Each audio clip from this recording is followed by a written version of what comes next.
Hey guys, it's Sam, and welcome back to another mini episode of Likewise. If you're new, you may know that Likewise Mini is what we're calling our new experiment with doing some solo episodes here and there, just as some bonus content to our regular weekly episodes. And honestly, it's been a challenge and a lot of fun for Issa and I to try it out.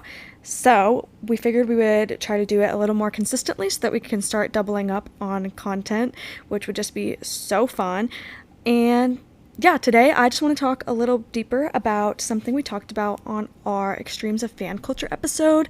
We mentioned parasocial relationships a couple times, and it kind of got me thinking that this is one of those new, TikTok, internet buzzwords almost these days. The term is not new. It was first coined in the 1950s, which we'll get into more. But nowadays I feel like there's kind of a lot of these terms that are being just taken and ran with on the internet, and I've seen people call them TikTok buzzwords that people just love to take and use all the time, even if they're not really using it right. So I thought it'd be fun to kind of dive into where the term came from, what it really means, and share some things I found from an article. Also an old article from when the term was defined, and then a more modern take, which is super cool.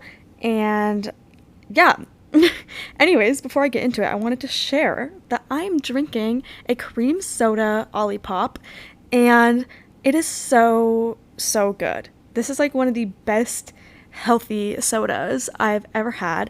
I usually drink poppies only because I heard, somebody's opinion that they're just better than Olipops, which I agreed with because I tried a different Olipop flavor, their lemon lime one, and it was good, but it just didn't match up to how much I love poppies, so I was like, okay, yeah, whatever. I got a couple Olipops in a couple different flavors because my poppies were not on sale at my grocery store this week, so it was cheaper to get some Olipops, and I got the cream soda one, and it is just so good. It tastes just like regular cream soda, nothing different, which is so good. Because sometimes I didn't like that the lemon lime Olipop was very intense on the apple cider vinegar, you know what I mean? Anyways, just thought I would recommend that. Another drink recommendation right now is the new Kiwi Guava Alani Nu flavor. It is so good. I don't usually even drink Alani Nus. I've only tried 3 flavors, but this one is so good, and I kind of want to try it. Not even try it, but just have it more. So with that, let's just get right into some of the content. So, parasocial relationships was actually first used with the term parasocial interaction, and this was in 1956, and it was first used and defined by social scientists Donald Horton and R. Richard Wohl in their research titled Mass Communication and Parasocial Interaction, Observations on Intimacy at a Distance. And so I'll just read to you a little bit from this PDF online from their research on how they defined it. So they said, one of the striking characteristics of the new mass media, radio, television, and the movies, is that they give the illusion of face-to-face relationship with the performer. And then later in this, they said, we propose to call this seeming face-to-face relationship between spectator and performer a parasocial relationship. Now, even more modern today, the National Register of Health Services psychologists call parasocial relationships a one-sided relationship formed when one party extends energy, interest, and time, and the other person doesn't know they exist. So, very much that same idea, just presented in another way, which it's kind of a little bit of what we talked about in that fan culture episode where this other person doesn't even know you exist. You may perceive yourself as a fan to be someone's friend in a sense where you feel like you should know some of these personal, intimate details of their life, but in reality, you are a stranger to them. So, anyways, I found an article that I wanted to share a lot of called Parasocial Relationships Are Just Imaginary Friends for Adults, which I just thought was so funny. It's from The Atlantic. It's written by Arthur C. Brooks. And as like a little subheading, he put, if you get too invested in a fake friendship, your real ones might suffer. And I thought that that was so good, and something that I don't think Issa and I even thought about when we were talking about this a little bit in that episode, because it is so true that if you get so caught up in these fake friendships that you are probably ignoring and not nurturing your in real life friendships. So that was just an interesting thought to me. But a little more from this article. Brooks wrote that parasocial relationships can range from harmless affection to a more like full-blown fictional love connection, which some scientists even call fictophilia, and which can feel stronger than a real-life tie. That was more in comparison to like looking back on his personal experience, like being younger, having like a sexy poster up in his room of Farrah Fawcett, like all that kind of stuff. But that never grew from simple harmless affection to where some people may take it a lot further, and to them they think is real, which that was interesting. But that's a little different than what we were really thinking about. There was ties to people thinking that loneliness is a factor in someone developing parasocial relationships, which a lot of times is, I don't know, it could be true, but they found that it's not correlated consistently enough to like really draw that full connection. But what it is really, really important to note, because it's not like that bad. Like, the reality is parasocial interactions are not always bad for you because they range on such a big continuum of intensity. So scholars usually identify this continuum to be from entertainment social, which Issa and I talked a little bit about. Like, this is where you would be gossiping about a celebrity. You are reading the headline. You're telling your friends, your coworkers what you saw. Like, I sent Issa a TikTok of people speculating that Ross Lynch and Jazz broke up. Of course I'm going to send it to her. We love the Driver Era concert videos. We love Ross Lynch. Like, I'm just going to send it to her. I'm not going to go comment on his Instagram about it. I'm not going to send a bunch of DMs to him about it, and I'm not going to like probably make my own posts about it.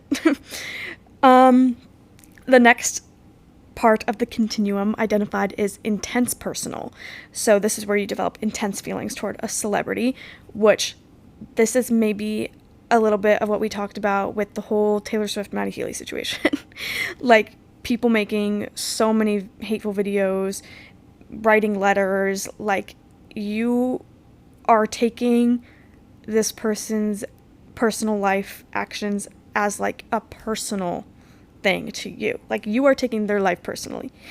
Then the next one is borderline pathological. So this is where there's uncontrollable behavior and fantasies, which this is like the deepest level of a parasocial relationship, where it can be actually very dangerous, such as when a fan loses touch with reality, stalks a star, and they are under the delusion, #Delulu, that they have a real life connection.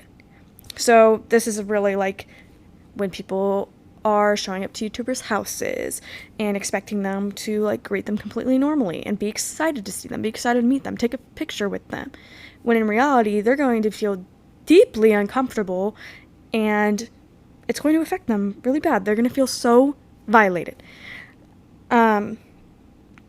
So yeah, in a sense, that's kind of where you can learn that these parasocial interactions are not necessarily always bad for you.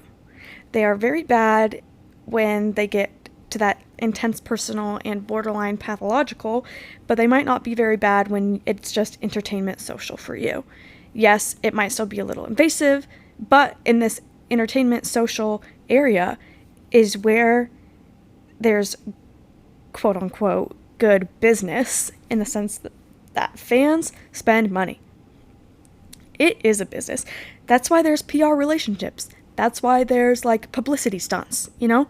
It is because this is good business. these are the kind of things that get fans spending money on your merch, on your things. You can now buy interactions on sites, not sites. I feel like I sound like so old saying sites, like websites, apps, things like Cameo and Patreon. You feel like you're more in an inner circle with this person when you buy into these things. So that's just something to think about. And the thing that was the most interesting to me from this article was that some researchers are trying to draw, like I mentioned, that they were drawing connections between loneliness, but it wasn't super correlated. They've been trying to draw like relation to attachment styles, which is something that Issa and I like to talk about and know about. And I thought it was interesting because it said that forming parasocial relationships is more common. Sorry, I cannot talk today, guys. But it says it's more common in avoidant attachment styles because avoidant attachment styles are more likely to like push connection away in real life and then may turn to relating to like these fictional characters. Even when they're real people, they're technically fictional characters because you know their like persona. You have a perception of them. They're not fully a real person to you. And that this, I guess, creates some type of big feedback loop, which is just such a fun term to use sometimes. But I thought that was interesting because I am a resident avoidant attachment queen, and I can see why this would be true, but thank goodness I'm not the avoidant person with a very, very extreme parasocial relationship. And I can see how this is true because you kind of avoid intimacy in real life. So then, yeah, maybe you are turning to this. I related to like the whole fictional character thing on the sense of like, I love books and like reading for most people is a form of escapism. So sure, like maybe that's your thing. Maybe I read the Folk of the Air series, like The Cruel Prince, for example, and loved the characters so much that I make fan art and I DM it to Holly Black, the author, and it becomes like more of a hyperfixated interest. I feel like this isn't the best example and it's not actually completely related, but I'm trying to make it make sense. You know, I'm trying to make this make sense. I feel like there are definitely connections there, and I can see that being true, even though I do not completely relate. And I also am someone that thinks avoidant attachment styles just get so much hate on the internet. They're so misunderstood. And I mean, I say this mainly because it's like, I've obviously think that being an avoidant person, I'm gonna be like, oh my god, nobody understands us. Like, we're just so misunderstood. But it's true. I see so much slander and people just like really bagging on avoidant people instead of like, you know, trying to understand. Because, yeah, I don't know. I would never hate on another attachment style. I could say, as an avoidant person in these relationships with somebody with an anxious attachment style, I've experienced some of these negative things that like I'm just really aware of now that I would need to work on if I was in a relationship with an anxious attachment person again, you know? Anyways, that's a side tangent. But that comes down to pretty much the end of what I had to say about this. Not the end, but like the most of what I wanted to touch on. I just think it's cool to like dive a little deeper into like where this came from. Something that was cool was when the social scientist Horton and Wall, who coined the term, and it was in relation to like mass media obviously creating this type of relationship. This was like the early days of home television, so this was when people were like first starting to watch TVs at their homes, in addition to like listening to radio, seeing movies, whatnot. So I thought that was interesting, and we see that continue to expand these days with how maybe we've seen parasocial relationships be different between like the days of YouTube being like the prominent social media to now TikTok. I mean, YouTube is still prominent, but like I think like maybe those parasocial relationships I would have had and the parasocial interactions I would have created when I was like in middle school and obsessed with all these YouTubers are different from the kind I have now as a 20-something-year-old adult who loves TikTok. It is insane. I follow 3,330 something people on TikTok. That is absurd. I don't know why. I think I need to go through and like do an unfollow spree. But I do see a lot of it on TikTok where people feel just really entitled to comment on people's bodies, judging their relationships, and it's just weird. Why do you feel like you have this level of intimacy with someone? I think you can give advice if somebody's asking for it. Maybe not unwarranted advice, but advice if they seem like they want it. You sure as heck can compliment somebody, but maybe don't make it completely about their body. And all of that.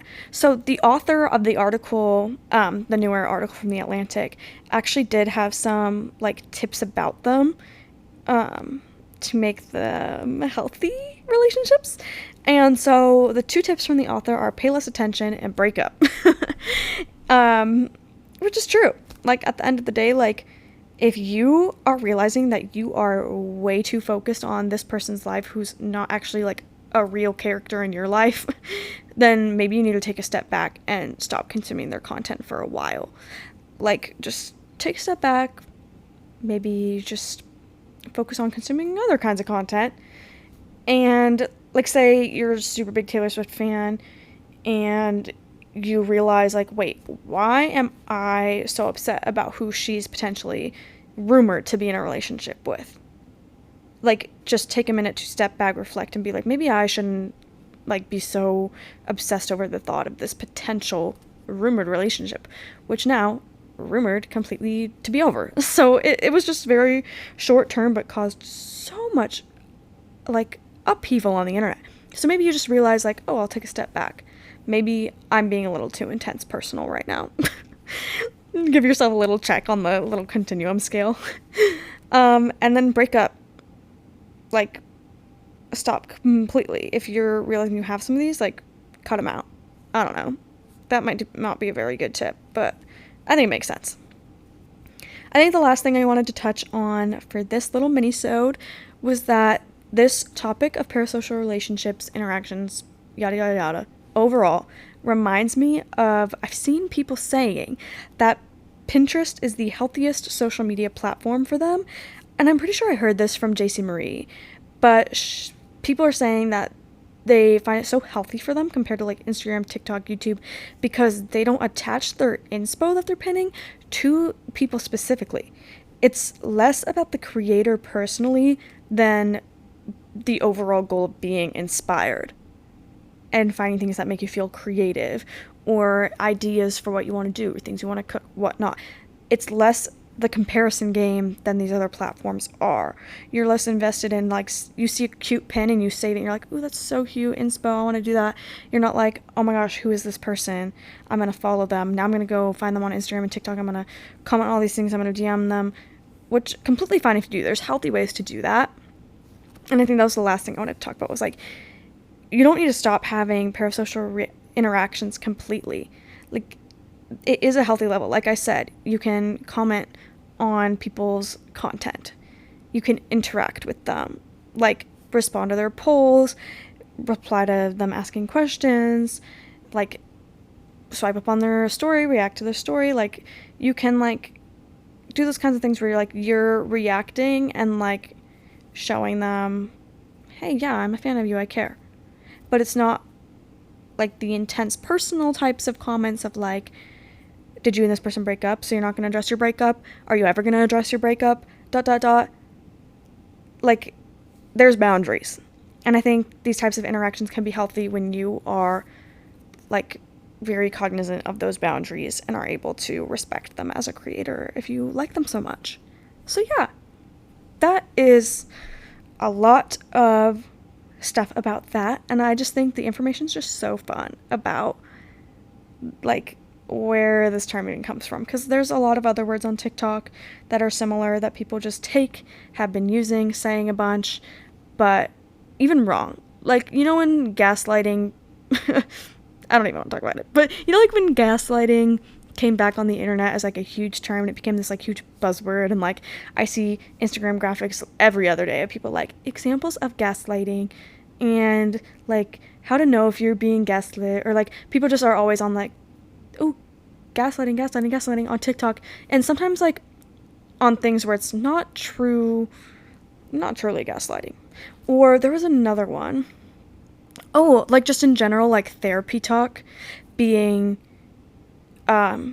used a lot in like regular conversations in relationships, and like used so much outside of the context of therapy to where it's becoming like a little problematic, just for like personal relationships, which is kind of related to this. That'd be a fun episode topic. Maybe I'll write that down. Oh my gosh, so sorry if you hate the sound of hands cracking. I did not even mean to do that. But yeah, that wraps up just about everything I wanted to talk about for this little mini-sode. I'm so glad if you've listened all the way through this far. And how about I just give our socials a little shout out?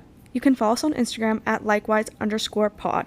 You can follow me on Instagram at thesamlouiseb. That's so funny, plugging myself. Anyways, make sure to follow us and on Instagram, and then also on whatever streaming platform you use to listen to your podcasts. I love Spotify, but I have seen in our analytics that a lot of people listen on Apple Pods, which is completely okay. I totally respect that. So yeah, follow us on Instagram to make sure you know whenever a new episode comes out. And please give us a rate and review on Spotify and Apple Podcasts. It would help us out so much. We would love for our podcast to get recommended to people who listen to similar podcasts, and there's only one way that can happen. It is with that rate and review from you, our listeners. So thank you so much again if you've listened this far. I hope you liked it, and I hope I didn't say anything too controversial, because that's not what we're about. But yeah, anyways, love you guys. Hope you have a great rest of your day. Bye.